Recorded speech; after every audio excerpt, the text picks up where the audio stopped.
Tamis à la main, trempé pendant des heures dans de l'eau, dans l'espoir de trouver quelques pépites d'or. Ici en bordure de route, comme dans cette mine à ciel ouvert, le geste est devenu banal pour les orpailleurs du village Kambili 3, situé dans l'arrondissement de Batouri, à 400 km de Yaoundé. Une foule comprenant des personnes vulnérables, comme des enfants et des femmes enceintes, glane les résidus d'or qui pourraient avoir échappé aux mailles de cette mine exploitée par des Chinois. Une activité connue ici comme dangereuse, notamment pour les femmes. Dès que le mercure ancre au bas des femmes, comme vous les voyez travailler comme ça, il y a la saleté en eux, oui. Ça cause aussi des dégâts. Ça gratte, en effet, ça gratte d'abord le corps d'une femme. Oui, ça gratte le corps d'une femme. Même nous, pas seulement les femmes, nous les hommes aussi. Oui, et là-bas, en bas, au niveau du sexe des femmes, ça cause des problèmes.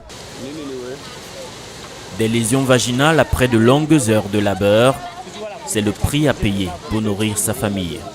Parmi les orpailleuses, nombreuses sont celles à avoir eu ce qu'elles appellent la blessure sur les parties intimes. Bon, comme le mercure là est arrivé là, quand on travaille là-bas dans l'eau là, parfois il y a des démangeaisons, non? Ça donne aussi les démangeaisons, ça blesse. Même sur nous en bas là, ça fait les blessures, ça fait les démangeaisons. Quand tu grattes, ça blesse. Les autres passent souvent aussi à l'hôpital. Personne avait dit dernièrement que ça va ronger une femme sur son vagin jusqu'à dans le ventre. Elle est partie à l'hôpital.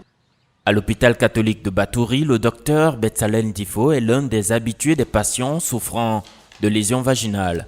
Au fil des temps, dit-il, il s'est rendu compte que la plupart de ces malades travaillaient dans les mines et tout de suite a établi un lien avec le mercure utilisé ici par presque tous les grands exploitants pour faciliter la séparation de l'or avec les résidus. La partie génitale se trouve exposée et en contact avec cette eau qui contient bien sûr ce mercure qu'elles utilisent pour pouvoir séparer l'or du gravier et du sable.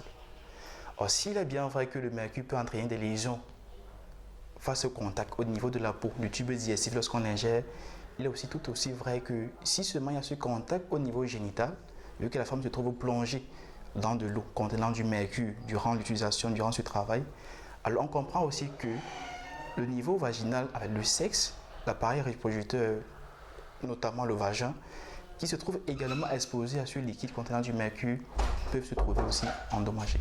Auprès du médecin, des patientes victimes de lésions vaginales ont dû parfois se confier, avouant que leur santé n'est pas la seule à s'être dégradée, mais aussi leur relation maritale.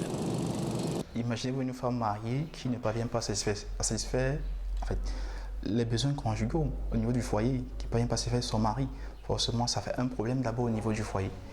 C'est vrai que très peu en parlent, mais certains quand même n'hésitent pas en consultation, bien sûr, vu certains secrets professionnels, de se fier en nous. À Kambili 3, comme dans la plupart des sites miniers de l'Est Cameroun, les femmes, les enfants sont les plus impliqués dans la fouille de l'or.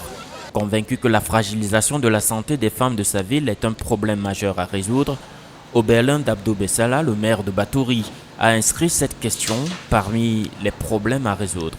D'entrée de jeu, je dois déjà dire que c'est interdit d'utiliser des substances dangereuses parce que ça pollue l'environnement déjà, mais aussi parce que ça a des conséquences sur l'intégrité physique de tous ceux qui s'y exposent. Dans cette cité minière où les premières sociétés d'exploration minière se sont installées il y a environ une quinzaine d'années, les défenseurs de l'environnement redoutent l'omniprésence de ce produit dangereux dans la nature. Pourtant, le Cameroun est depuis décembre 2018 état partie de la Convention de Minamata sur le mercure. Une convention qui engage les États à réduire, voire éliminer ce produit du processus d'extraction artisanale de l'or. Selon Eliane Mereng-Bodo, point focal de la Convention de Minamata au Cameroun, l'extraction artisanale de l'or, identifiée comme une source significative de pollution au mercure, est hautement dangereuse pour la santé et l'environnement.